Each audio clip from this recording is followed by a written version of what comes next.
சகோதர சகோதரிகளே, இன்று மகிழ்ச்சியின் ஞாயிறு. அதற்கு 2 காரணங்கள் உண்டு. ஒன்று, திருவருகை காலத்தில் வருகின்ற 3வது ஞாயிறு இந்த 10 நாளைக்கு பின்னால் நடக்க இருக்கிற மிகப்பெரிய விழாவினுடைய முன்னோட்டமாக, முன் சுவையாக கொண்டாடப்படுகிறது. எனவே இது மகிழ்ச்சியின் ஞாயிறு. இன்னொரு மகிழ்ச்சி, நமக்கு திருவிழாவை நமது பங்கு திருவிழாவை ஆரம்பித்து அன்னை மரியாளை கொண்டாடி இன்று பங்கு திருவிழாவை நாம் நிறைவுக்கு கொண்டு வருகின்றோம். எனவே அந்த திருவிழா தருகின்ற மகிழ்ச்சி.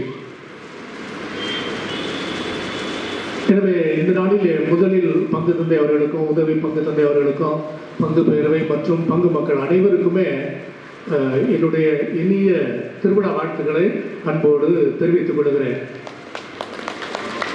திருவிழா முடிஞ்ச உடனே இருக்கிற அமைதி ரொம்ப பெரிய அமைதி. அப்படிதானே? நம்ம வீட்டில் ஒரு கல்யாணம் முடிஞ்சிச்சுன்னு வச்சுக்கல, எல்லாம் முடிச்சு உறவினர்கள் எல்லாரும் அவரவர்கள் இல்லத்துக்கு போன பிற்பாடு நமக்கு டயர்ட்னஸ் இருக்கும். ஏன் அப்படின்னா நிறைய உழைத்து களைத்திருப்போம்.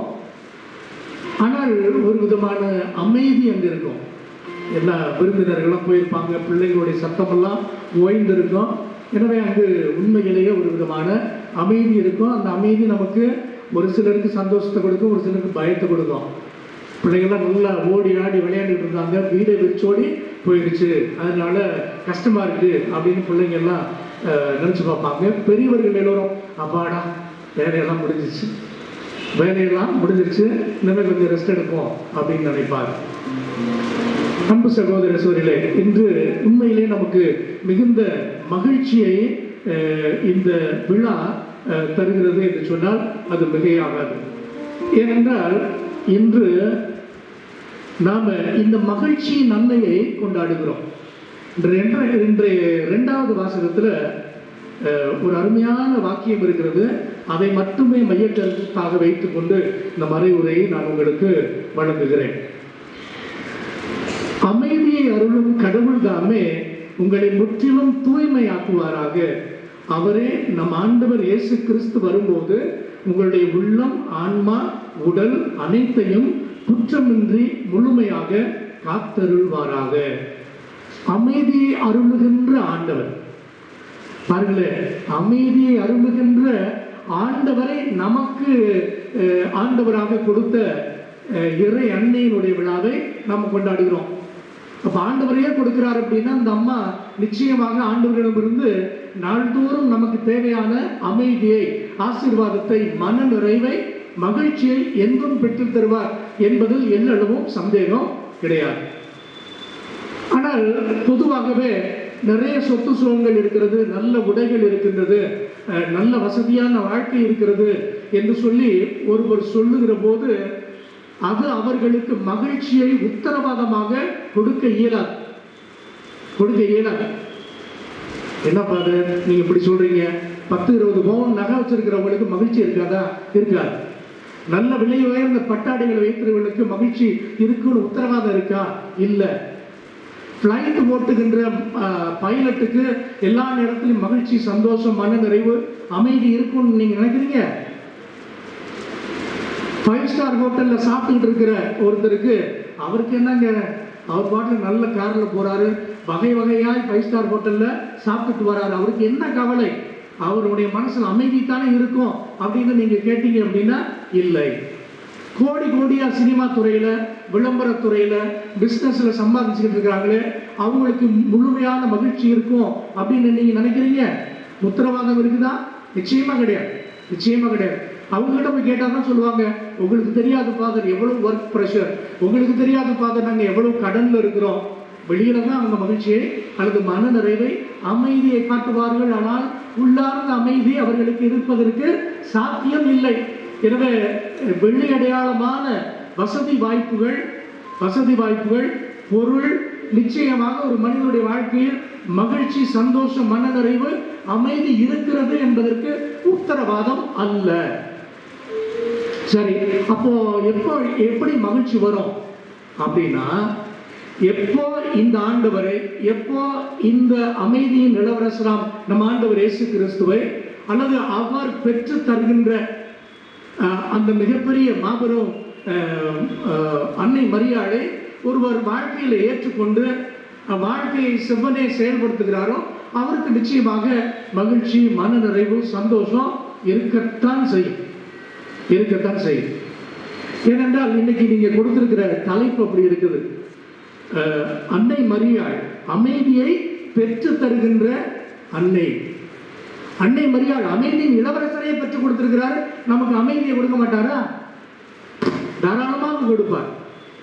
எனவேதான் இந்த 19ஆம் நூற்றாண்டுல இந்த உலகத்தின் போக்கிலிருந்து மக்கள், இந்த உலகத்தின் போக்கில் இருக்கிற மக்களுக்கு மிகுந்த ஆசீர்வாதத்தையும் அமைதியும் அன்னை மரியாள் பெற்று தந்து கொண்டிருக்கிறார் என்பதற்கு நிதர்சனமான ஒரு தரிசனம் எங்க இருக்கு அப்படின்னாக்க மெஜகோரியாவில் இருக்குது. அது என்ன ஃபாதர் மெஜகோரியா? மெஜகோரியா அப்படிங்கிற ஒரு சின்ன டவுன்.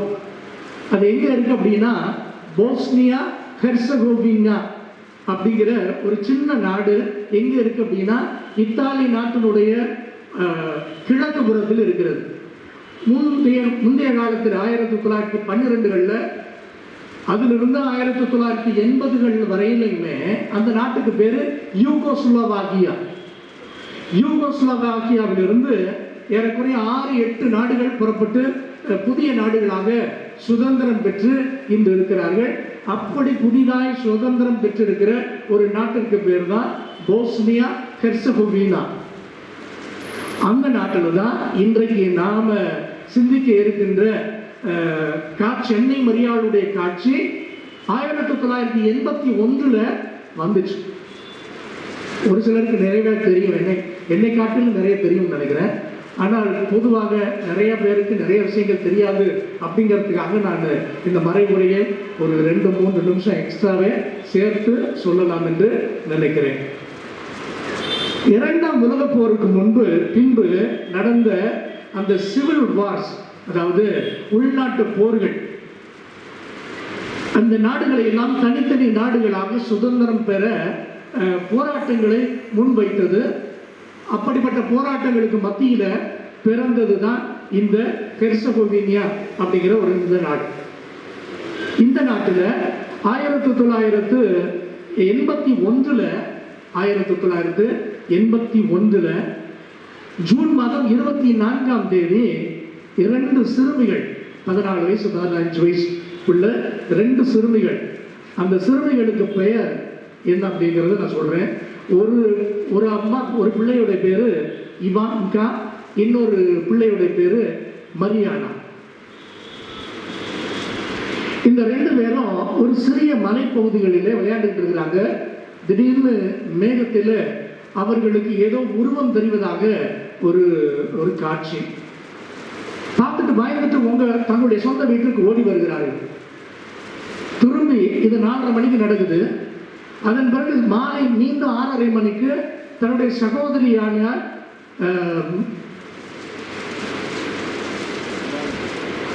தன்னுடைய ஒன்றுவிட்ட சகோதரியான விக்கா அப்படிங்கிற இந்த பிள்ளையை அழைச்சிக்கிட்டு அவங்க போய் மறுபடியும் அங்கே பார்க்குறாங்க. அங்கே பார்க்கிற போது ஒரு பெண் குழந்தையுடன் கையில் குழந்தையுடன் அவர்களுக்கு காட்சி தருகின்றார்.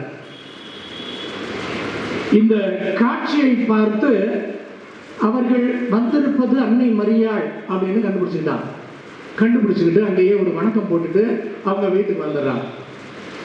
அடுத்த நாள் பொதுவாகவே ரோட்டில் போகிறோம், ஒரு 100 ரூபாய் நம்ம கையில் காலில் வெளியில் கிடக்குது அப்படின்னா அதை நைஸாக வெளியில் எடுத்து பைக்கில் போட்டுக்கிறோம். அடுத்த நாள் அந்த வழியில் போகும்போது மறக்காமல் கீழே குடிந்து பார்த்து கொண்டே போவோம். இன்னைக்கு ஒரு 100 ரூபாய் கிடைச்சா நல்லா தான் இருக்கும் அப்படின்னு. அதுபோலவே இந்த சிறுமிகளுக்கு ஆர்வம் மேலிடுகிறது. 2 முறை இந்த காட்சியை நாம் பார்த்து விட்டோம். நாளைக்கு என்ன நடக்குதுன்னு பார்த்துட்டு அதே நேரத்தில் அவர்கள் மீண்டுமாக அந்த மலைப்பகுதிக்கு போய் பார்க்கிறார்கள். மீண்டும் அன்னை மரியாள் அங்கே அவர்களுக்கு தரிசனையாக காட்சி தருகின்றார். காட்சி தந்து அப்படி போகிற போது ஜூன் மாதம் 25ஆம் தேதி இவங்க 3 பேர் மட்டும் போகல, இன்னும் 2 தோழர்களையும் அழைத்து செல்லுகிறார். 2 ஆம்பளை பசங்க. ஒருவருக்கு பேரு ஐவன், இன்னொருக்கு பேரு யாக்கோப். இவங்க 2 பேரையும் கூட்டிக்கிட்டு அங்க போய் பார்க்குறாங்க. அப்படி பார்க்கிற போது அன்னை மரியாள் அங்கு மீண்டும் தரிசனையாக இந்த பிள்ளைகளுக்கு தன்னை காட்டுகிறார். காட்டி அந்த காட்சியில அவர்களிடம் வாய் திறந்து பேசி, நீங்கள் ஜெபியுங்கள், உலகில் அமைதி நிலவ வேண்டும் என்பதற்காக நீங்கள் ஜெபியுங்கள் அப்படின்னு சொல்லிட்டு அந்த காட்சி அப்படியே முடிவுறுகிறது. சரி, 3 முறை அன்னை மரியாளுடைய காட்சி நடந்த பிற்பாடு அந்த காட்சியினுடைய சாராம்சம், அந்த செய்தி பக்கத்தில் இருக்கிறவங்களுக்கு பரவுமா பரவாதா? பரவும். ஒரு 10 நிமிஷத்துக்கு முன்னால, இன்னைக்கு மதியானம் 4 மணிக்கு நினைக்கிறேன், இங்க ஒரு காரும் ஒரு 2 வீலரும் ஆக்சிடென்ட் ஆயிடுச்சு. அப்போ அது வந்தவர்களுக்கு கொஞ்சம் காயம், 2 ஆம்புலன்ஸ் வந்துச்சு, மக்களை எல்லாம் ஏற்றி கொண்டு சென்றது மருத்துவமனைக்கு. இந்த செய்தி இங்க இருக்கிற எங்களுக்கு மட்டுமா தெரியும்? நேரத்துக்குள்ள ஏறக்குறைய நிறைய இடங்களுக்கு தெரிஞ்சது. அதுபோல இந்த அன்னை மரியாளுடைய காட்சியின் செய்தி அதிகமாக பரவியது. எனவே 26ஆம் தேதி, ஜூன் மாதம் 26ஆம் தேதி, நான் தொடர்ந்து ஒவ்வொரு நாளும் நடந்த நிகழ்ச்சியை ஒரு 7 காட்சியை மட்டும் சொல்லிடுறேன். ஏன் அப்படின்னா அதற்கு பிறகு வருகின்ற சிலுவை, கல்வாரி, இதையெல்லாம் குறித்து நாம் பேச வேண்டும். 27ஆம் தேதி, ஜூன் மாதம் 27ஆம் தேதி இந்த சிறுவர்கள் அனைவருமே மருத்துவ சோதனைக்கு உட்பட வேண்டும் என்று சொல்லி அந்த நாட்டுடைய அரசாங்கம் பணிக்கிறது. ஏன்? இந்த பிள்ளைங்க 15-14 வயசு பிள்ளைங்க, இவங்களுக்கு என்ன தெரியும்? இவங்க பாட்ட புரளிய அங்கே கட்டவிழ்த்து விட்டார்களே, மக்கள் எல்லோரும் சாறை சாறையாய் அந்த மலை அடிவாரத்திற்கு சென்று கொண்டிருக்கிறார்களே அப்படின்னு சொல்லிட்டு இந்த 6 பிள்ளைகளையும் அழைத்து மருத்துவ சோதனைக்கு உட்படுங்கள் அப்படின்னு சொல்றாங்க. ஆனால் அந்த பிள்ளைகள் நிச்சயமாக நாங்கள் மருத்துவ பரிசோதனைக்கு உட்பட மாட்டோம் என்று சொல்லி மறுத்து விடுகிறார்கள். அன்று மாலையும் குறிப்பிட்ட அதே வேளையிலே அதே இடத்துல அன்னை மரியாளுடைய காட்சியை அவர்கள் மட்டுமல்ல, ஏறக்குறைய அந்த நேரத்திற்குள் 10,000க்கு மேற்பட்ட மக்கள் கூடி விடுகிறார்கள். எல்லோரும் பார்க்கிறார்கள். மக்கள் பார்த்தாங்களோ தெரியல, ஆனால் பிள்ளைகள் பார்த்தார்கள். பிள்ளைகள் அந்த காட்சியை பார்த்தார்கள். பிறகு எப்போ வருது அப்படின்னா அடுத்த நாள் 29ஆம் தேதி காட்சியாளர்கள் இவர்கள் மறைமாவட்ட அந்த மறைமாவட்டம் இருக்கின்ற அந்த நகருக்கு அழைத்து செல்லப்பட்டார். மோஸ்டர் என்று இன்று அழைக்கப்படுகிறது. அந்த இடத்திற்கு அழைத்து சென்றார்கள்.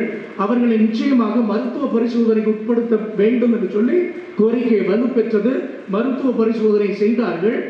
மருத்துவ பரிசோதனையுடைய முடிவில் அவர்கள் அனைவருமே ஆரோக்கியமான மனநிலையில் இருக்கிறார்கள் என்று தெரிவிக்கப்பட்டது. அவர்கள் திரும்பி ஊருக்கு வருகிறார்கள், மலைக்கு செல்கிறார்கள், மீண்டும் மாதாவை அவர்கள் அங்கே பார்க்கிறார்கள். ஜூன் மாதம் 30ஆம் தேதி இவர்களை ரகசிய போலீசார்கள் அந்த ஊரை விட்டு இழுத்து சென்று வேறு இடத்தில் விட்டு வந்துவிட வேண்டும். ஏன் அப்படின்னா இந்த காட்சி மக்களுக்கு தெரியல, பிள்ளைகளுக்கு மட்டும்தான் தெரியும். எனவே இழுத்து செல்கிறார்கள். இழுத்து சென்று அதுவும் குறிப்பாக இந்த 2 ஆண் பிள்ளைகளை மட்டும் பிரித்து, ஐவனையும் யாக்கோபையும் பிரித்து அவர்கள் ஒரு விடுமுறை இல்லத்திற்கு அனுப்பி வைத்து விடுகிறார்கள். இடையில் பங்கு தந்தையை அழைத்து அந்த பிள்ளைக்கு கவுன்சிலிங்க, அறிவுரை, நீ சொல்றதெல்லாம், நீ பார்த்ததெல்லாம் பொய், அதை மனசில் வச்சுக்காத அப்படின்னு சொல்லி அறிவுரை சொல்லி இந்த பிள்ளைகளை விடுமுறை இல்லத்திற்கு அனுப்பி விடுகிறார்கள். மீண்டும் அந்த விடுமுறை இல்லத்திலிருந்து இந்த பிள்ளைகளை மறுபடியும் மருத்துவ பரிசோதனைக்காக போலீசார் அழைத்து செல்கிறார்கள். அப்படி அவர்களை அழைத்து செல்கிற போது காரிலேயே அந்த 2 பிள்ளைங்களுக்கும் மாதாவுடைய காட்சி வருகிறது. பிறகு சிறையில் அடைக்கப்படுகிறார்கள். இந்த பிள்ளைங்க எல்லாத்தையும் கொண்டு போய் சிறையில் போடுறான். சிறையில் போட்டு பிறகு அந்த சிறையிலும் அன்னை மரியாள் அந்த பிள்ளைகளுக்கு காட்சி தருகின்றார். இறுதியாக அவர்கள் சிறையிலிருந்து தப்பி பங்கு தந்தையருடைய இல்லத்திற்கு வந்து அங்கு தஞ்சம் போகிறார்கள். அங்கும் அன்னை மரியாளுடைய காட்சி அவர்களுக்கு கிடைக்கிறது. இந்த கடைசி காட்சியில இந்த பிள்ளைகளுக்கு அன்னை மரியாள் சொன்ன ஒரு செய்தி, நான் அமைதியை கொண்டு வந்திருக்கின்றேன், அது மாத்திரம் இல்லை, நீங்கள் அதிகமாக ஜெபியுங்கள், ஜெபமாலையை ஜெபியுங்கள், தவ முயற்சிகளை மேற்கொள்ளுங்கள், ஒப்புரவு ஆகுங்கள். இப்போ மகிழ்ச்சி, அமைதி இதெல்லாம் எப்படி கிடைக்கும் அப்படின்னா, நாம ஒப்புரவானோம் என்று சொன்னால் அது எளிதில் கிடைக்கும். 2 பேரும் சண்டை பிடிச்சுக்கிறாங்க, 2 பேருக்கும் மன வருத்தம், 1 நாள் 2 நாள் 1 மாதம் 3 மாதம் பேசாம இருக்கிறாங்க, முறைத்து கொண்டிருக்கிறார்கள். ஆனால் ஒரு வேளையில் அவர்களுக்குள்ள அமைதி பிறப்பதற்கு ஏதாவது ஒரு வழி, ஒரு ஆலோசனை வந்து அவர்கள் 2 பேரும் சமாதானம் செஞ்சுக்கிட்டாங்கன்னா அங்க மகிழ்ச்சி அதிகமாகும். எனவே மகிழ்ச்சி, மன நிறைவு, இந்த அமைதி இது எப்போ பிறக்கும் அப்படின்னா, இந்த உலகம் கடவுளோடு மீண்டும் ஒப்புரவாக வேண்டும். அப்படிங்கிற போது நிச்சயமாக அமைதி பிறக்கும் அப்படின்னு சொல்லி அன்னை மரியாள் சொல்லி இருக்கிறார்கள். எனவே அன்பு சகோதர சூழல் எப்படி 7 காட்சிகள் நடந்துச்சு. அதன் பிறகு தொடர்ந்து காட்சிகள்.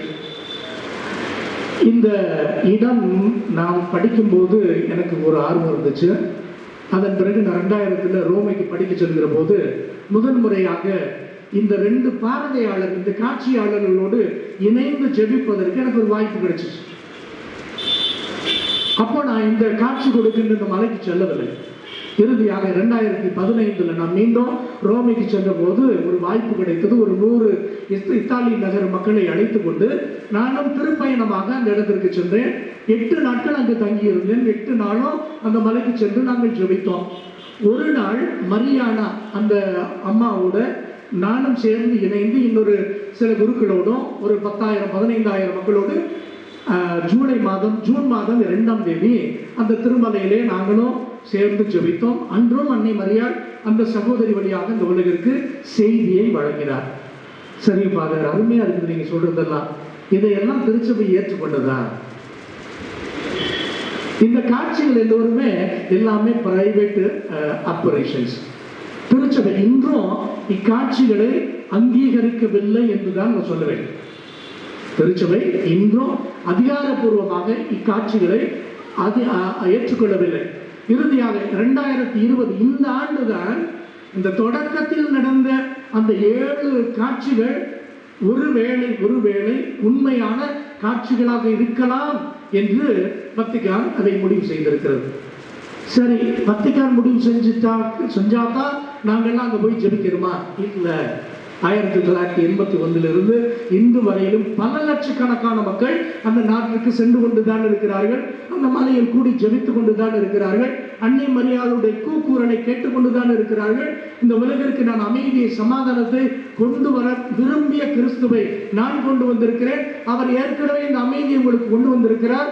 நீங்கள் அந்த அமைதியை, முழு அமைதியை பெற்றுக்கொள்ளுங்கள். எனவே இறைவனோடும் அயலாரோடும் ஒப்புரவாகுங்கள் என்ற செய்தியை அன்னை மரியாள் தொடர்ந்து கொடுத்து கொண்டிருக்கின்றார். அன்பார்ந்த சகோதர சோதரிகளே, இந்த நாளில் அன்னை மரியாள் அந்த மெஜகோரியா அப்படிங்கிற இந்த சிறிய கிராமத்திலிருந்து உலகிற்கு கொடுக்கின்ற செய்தி என்ன?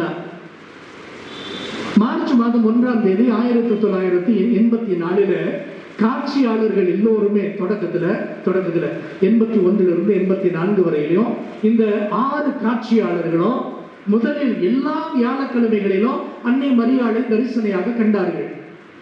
அதனைத் தொடர்ந்து ஒவ்வொரு மாதமும் 25ஆம் தேதி அவர்கள் காட்சியில் மாதாவை தரிசித்தார்கள், செய்தியை உலகிற்கு கொடுத்தார்கள். இறுதியாக இப்ப என்ன நடக்குது அப்படின்னா, ஒவ்வொரு மாதத்தினுடைய 2ஆம் தேதியும் ஒரு சகோதரிக்கும் மற்றபடி மற்ற எல்லோருக்குமே மாதத்துடைய 25ஆம் தேதி, அதாவது முதல் காட்சி நடந்த அந்த நாளில் எல்லோருக்கும் ஒரு செய்தியை அன்னை மரியாள் தருவதாக எல்லோரும் சொல்லுகிறார்கள். திருச்சபை இதை ஏற்றுக்கொள்கிறதா? இல்லை.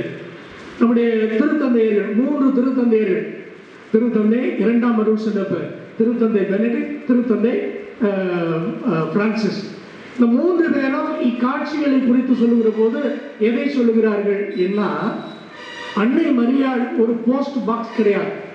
அன்னை மரியாள் ஒரு போஸ்ட் பாக்ஸ் கிடையாது. இன்னைக்கு காலையில ஒரு செய்தி, நாளைக்கு மாலையில ஒரு செய்தி, நாளை மறுநாள் இன்னொரு செய்தி கொடுப்பதற்கு அன்னை மரியாள் போஸ்ட் பாக்ஸ் கிடையாது. அன்னை மரியாள் தொடக்கத்திலிருந்தே இன்று வரையிலும் திருச்சபையில் இணைந்து கொண்டு கிறிஸ்து பெருமான் எதை சொன்னாரோ அதையே சொல்லுகிறார். மாற்று செய்தியை அவர் சொல்லுவதற்கு வாய்ப்பில்லை. பெருமான் என்ன செய்தியை சொன்னார்? இதோ உலகம் தர இயலாத அமைதியை நான் உங்களுக்கு கொண்டு வந்து கொடுக்க இருக்கிறேன் என்று சொன்னார். அப்ப கிறிஸ்து பெருமான் எதை சொன்னாரோ அதைத்தான் அன்னை மரியாள் இன்றும் ஒற்றை செய்தியாக சொல்ல முடியும். ஒற்றை செய்தியாக சொல்ல முடியும். எனவே வத்திக்கான் சங்கத்துடைய பொது சங்கம் நிறைவுறுகிற போது கிறிஸ்துவில் எல்லா மறைபொருளும் விளங்குகிறது. கிறிஸ்துவில் அல்லது அவருடைய வாழ்க்கையின் நிறைவில் இந்த உலகில் நமக்கு கிடைக்க வேண்டிய எல்லா ரகசியங்களும் வெளிப்படுத்தப்பட்டு விட்டன. இன்னமே புதிதாக வெளிப்படுத்தப்பட வேண்டிய ரகசியம் அப்படின்னு ஒண்ணுமே கிடையாது அப்படின்னு சொல்லி சங்கம் ஏற்கனவே வரையறுத்து சொல்லி இருக்கிறது. எனவே அன்புள்ள சகோதர சகோதரிகளே, அன்னை மரியாள் அங்கு காட்சியில் இந்த 16-15 வயது நிறைந்த இந்த 6 பிள்ளைகளுக்கும் அன்று தொடங்கி இன்று வரையிலும் காட்சி கொடுக்கிறார், செய்தி தருகிறார் என்று சொன்னால் இந்த செய்திக்கு அப்பாற்பட்டு வேற எந்த செய்தியும் சொல்ல முடியாது. நான் 8 நாள் அங்க இருந்தேன். அந்த 8 நாளும் நான் நான் தொடக்கத்தில் போகும்போது இந்த செய்திகளையோ அல்லது காட்சியோ நம்பாதவனாய்தான் நான் சென்றேன். அப்புறம் போன பிற்பாடு நீங்க நம்பிட்டீங்களா ஃபாதர் அப்படின்னு நீங்க என்கிட்ட கேட்டீங்கன்னா, நான் ஏற்கனவே நம்பிக்கையாளராக தான் இருந்தேன். இன்று அளவோ நான் நம்பிக்கையாளராய் தான் இருக்கிறேன் என்று தான் சொல்ல முடியுமே ஒழிய காட்சிகளால் அல்லது காட்சியை பற்றி அறிவார் அல்லது காட்சியை பார்த்த மலையை பார்த்ததால் நான் இன்று நம்பிக்கையாளனாய் இருக்கிறேன் என்று சொல்லுவதற்கு இல்லை. நான் எப்போதுமே நம்பிக்கையாளர் தான். கடவுள் நம்பிக்கையாளர், கிறிஸ்து நம்பிக்கையாளர், அன்னை மரியாள் மீது அதீத பக்தி கொண்ட நம்பிக்கையாளர் தான் நான். சரிங்களா? ஆனா அங்க என்ன ஒரு அற்புதம் நடைபெறுகிறது அப்படின்னா, அந்த இடத்திற்கு வருகிற போது ஒரு மனிதன் தன்னுடைய ஆசாபாசம், தன்னுடைய உணவு, தன்னுடைய வசதிகள் எல்லாவற்றையும் துறந்து விடுகிறான். யாரும் அவனுக்கு சொல்லுவதில்லை. இப்போ இந்த வளாகத்திற்கு வருகிற போது ஒரு சில நேரங்களில் நாங்களே சொல்ல வேண்டி இருக்கிறது. வளாகத்தை தூய்மையாக வைத்துக் கொள்வோம், சேர்களை பத்திரமாக எடுத்து வைப்போம், இதெல்லாம் நான் சொல்றோம். ஆனால் அந்த ஊருக்குள்ளே நுழைகிற போது யாரும் யாருக்கும் எந்த அறிவுரையும் வழங்குவதில்லை. நீ இங்கு நிச்சயமாக ஆண்டவரோடும் அயலாரோடும் ஒப்புரவாக வேண்டும், பாவசங்கீதனை செய்யணும், தவ முயற்சிகளை ஏற்றுக்கொள்ள வேண்டும், உபவாசம் இருக்கணும், ஜெபமாட சொல்லணும் அப்படின்னு யாருக்கு அறிவுரை சொல்வதில்லை. பிரான்சிஸ்கன் சபையை சேர்ந்த குருக்கள் தான் அந்த திருத்தலத்தை இன்று நிர்வகித்துக் கொண்டு வருகிறார்கள். அந்த அறிவுரையே கிடையாது. ஆனாலும் ஒரே நேரத்தில் 15,000, 20,000, ஏன் 50,000, 1,00,000 மக்கள் அங்கே கூடுகிறார்கள். பல மொழிகளில் 24 மணி நேரமும் பாவ சங்கீர்த்தனம் என்னும் அருட்சாதனம் அங்கு வழங்கப்படுகிறது. நான் 8 நாள் இருந்தேன். அந்த 8 நாள்ல ஒரு நாளைக்கு 17 மணி நேரம் பாவ சங்கீர்த்தனத்தில் தான் நான் அமர்ந்திருந்தேன். வேற எந்த வேலையும் செய்யும். நான் நினைத்து வந்த குரூப்பை நான் சொல்லிட்டேன், உங்களுக்கு தெரியும், இந்த ஊர் தெரியும், இந்த ஊருடைய இடங்கள் தெரியும், அன்னை மரியாள் காட்சி கொடுத்த மலை உங்களுக்கு தெரியும், ஜெபமாலை உங்களுக்கு தெரியும், விவிலியம் உங்களுக்கு தெரியும், பாதை தெரியும், நீங்கள் உங்களை சமாளித்துக் கொள்ளுங்கள், நான் இங்கே அமர்ந்து பாவ சங்கீதனம் என்னும் அருட்சாதனை கொடுக்க போகிறேன்னு சொல்லி நான் 17 மணி நேரம் அந்த பாவ சங்கீதனம் தான் அமர்ந்திருந்தேன். பல மொழிகளில் கேட்க வேண்டிய பாவ சங்கீதனம். எனவே அன்புள்ள சகோதர சகோதரிகளே, இன்று அன்னை மரியாள் அந்த இடத்துல இருந்து என்ன நற்செய்தியை தருகின்றார்? அவர் கொடுக்கின்ற செய்தி இதுதான். முத்தாய்ப்பாக ஒரு சில காரியங்களை மட்டும் நான் சொல்லி முடித்து விடுகின்றேன். மரியாள் நம்மிடம் கேட்பது 4 காரியங்கள். பங்கு பெருவிழாவை நாம் கொண்டாடி முடிக்கிறோம். எனவே இந்த 4 ஹோம்ஒர்க்கு அன்னை மரியாள் நமக்கு கொடுக்கின்ற ஹோம்ஒர்க். இந்த ஹோம்ஒர்க் எப்போ முடியும் தெரியாது. ஒரு ஹோம்ஒர்க்கு ஒரு பையன்கிட்ட கேட்டோம் அப்படின்னா எப்படா முடியும்னா, இந்த எழுதி நான் முடிச்சுட்டு ஃபோட்டோ எடுத்து டீச்சருக்கு அனுப்பிட்டேன் அப்படின்னா, அப்போல்லாம் ஆன்லைன் கிளாஸ்.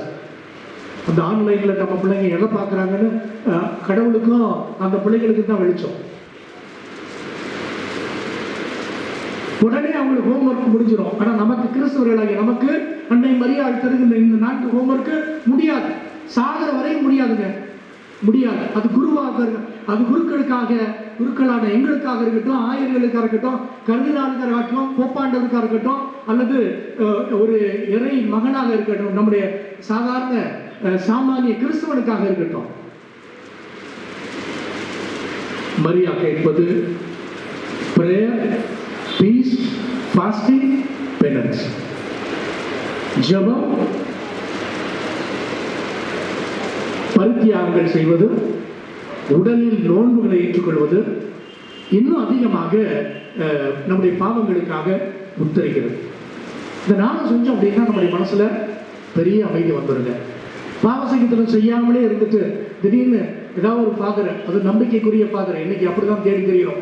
ஏன் அப்படின்னா அந்த சாமியார் என் பாவத்தை மனசுல நினைச்சுக்கிட்டு அவர் கெட்டு போயிட்டா, அல்லது என் பாவத்தை எங்கேயாவது கொண்டு போய் சொல்லிவிட்டா அப்படின்னு சொல்லி நம்பிக்கைக்குரிய தந்தையை தேடுகிறோம். சின்ன சாமியார்ட்ட போய் சொன்னா நம்மளை பத்தி மோசமா நினைச்சுவார். அதனால ஒரு வயசான சாமியாரை கண்டுபிடிப்போம். அது காது கேட்காத சாமியாரை இருந்தால் இன்னும் வசதியா போச்சு. அல்லது ஒரு சாமியார் பாவசங்கரின் அருட்சாதனத்துல கடுமையான தண்டனையை கொடுக்கிறாருன்னா அவர்கிட்ட போகக்கூடாது. அல்லது எனக்கு அறிவுரையை கொடுக்கிறார் அப்படின்னா அவர்கிட்டையும் போகக்கூடாது. அப்படின்னு நினைச்சுக்கிட்டு இருக்கிற இக்காலகட்டத்தில் அன்னை மரியாள், ஜெபியுங்கள், தவம் செய்யுங்கள், உண்ணா நோன்பு இருங்கள், தினந்தோறும் ஜெபமாலை செய்யுங்கள், சமாதானத்திற்குரிய வழிகளை நாடுங்கள், சமாதானம் செய்யுங்கள். எனவே அன்புள்ள சகோதர சூரியல, அமைதியை பெற்றுத் தருகின்ற அன்னை மரியாளுக்கு 2 திருவிழாவை திருச்சபை கொண்டாடுகிறோம். ஜனவரி மாதம் 24ஆம் தேதி அவர் லேடி ஆஃப் பீஸ் என்று நாம் கொண்டாடுகின்றோம். ஆகஸ்ட் மாதம் 22ஆம் தேதி அன்னை மரியாள் அமைதியின் இளவரசி அப்படிங்கிற ஒரு பெருவிழாவையும் நாம கொண்டாடுகிறோம். 2 திருவிழாவை கொண்டாடிட்டா போதுமா? 2 திருவிழாவை நாம் வெறுமனே ஆடம்பரமாய் கொண்டாடிவிட்டால் அமைதியை வழங்குகிற ஆண்டவர் நமக்கு முழு அமைதியை கொடுத்துட்டாரு அப்படின்னு நம்ம நினைக்க முடியுமா? இல்லை. இந்த அமைதியை நாம் பெற்றுக்கொள்ள வேண்டும். எனவே அன்புள்ள சகோதர சூழலே, இறுதியாக இந்த 6 காட்சியாளர்களுக்கும் அன்னை மரியாள் ஆளுக்கு ஒரு டாஸ்க் கொடுத்தாங்க. ஆளுக்கு ஒரு ஹோம்ஒர்க். இந்த ஆளுக்கு ஒரு ஹோம்ஒர்க்கை நீங்களும் பிடிச்சுக்கிடலாம். ஒருவேளை இன்னைக்கு ராத்திரி நாங்கள் போய் நல்லா தூங்கிக்கிட்டு இருக்கும்போது மாதாவை நினச்சிக்கிட்டே தூங்குங்க. ஒருவேளை மாதா அம்மா உங்க கனவுல தோன்றி ஏதாவது ஒரு ஹோம்ஒர்க்கை கொடுக்கறதுக்கு வாய்ப்பு இருக்குது. சரியா? நான் அந்த 6 பேருக்கும் என்னென்ன ஹோம்ஒர்க் கொடுத்தாங்க அப்படிங்கிறத மட்டும் சொல்லி மறைவுரை நினைவுக்கு கொண்டு வருகிறேன்.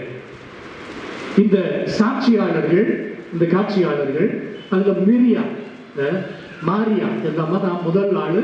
அந்த அம்மா அந்த அம்மாவுக்கு என்ன வேலை கொடுத்தாங்க அன்னை மரியா அப்படின்னா, நீ உத்தரக்கின்ற ஸ்தலத்தில் இருக்கிற ஆன்மாக்களுக்காக ஜெபிக்க வேண்டும்.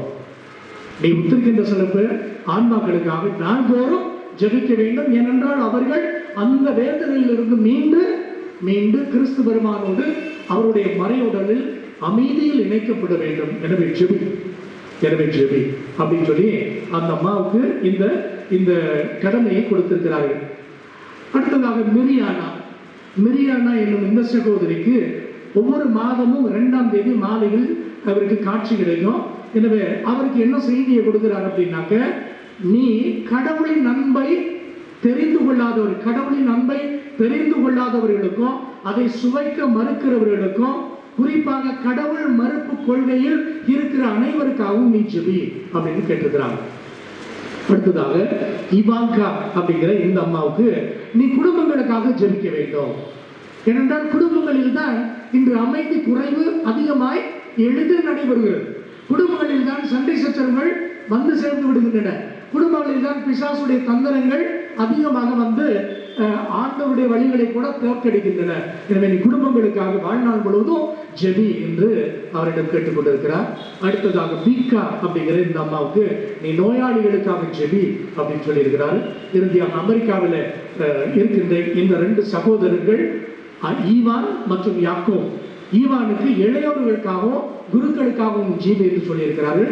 இறுதியாக யாக்கோப் அப்படிங்கிறவருக்காக நீ மனமாற்றத்திற்காக முயற்சிக்கிற எல்லோருக்காகவும் நீ ஜெபி அப்படின்னு சொல்லியிருக்கிறார். இதுவே அன்புள்ள சகோதர சூழலே, அமைதியை அருளுகின்ற அன்னை மரியாளுடைய இந்த நினைவை நாம் நம்முடைய அன்னையாக, அபல அன்னையாக கொண்டாடுகின்றோம். இந்த அன்னை நம்மிடம் கேட்டுக்கொள்கின்ற இந்த 4 காரியங்களை நம் மனதில் இருத்துவோம். நம் வாழ்க்கைக்கு இவைகளே ரகசியமாக இருக்கட்டும். நாம் மோட்சத்தை அடைவதற்கான எளிய வழி இந்த 4. இந்த 4களும் நம்ம தோற்று போகலாம். இன்னைக்கு தோற்று போயிடலாம், பரவாயில்ல, நாளைக்கு முயற்சி பண்ணலாம். இன்னைக்கு தோற்று போகலாம், நாளைக்கு முயற்சி செய்யலாம், ஒன்றும் கவலை இல்லை.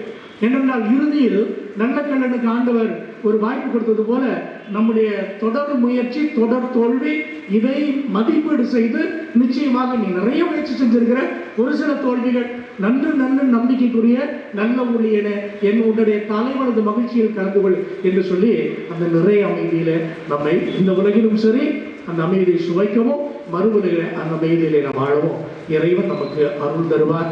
அன்னை மரியாள் நமக்காக தொடர்ந்து பரிந்துரைப்பார். ஆமென்.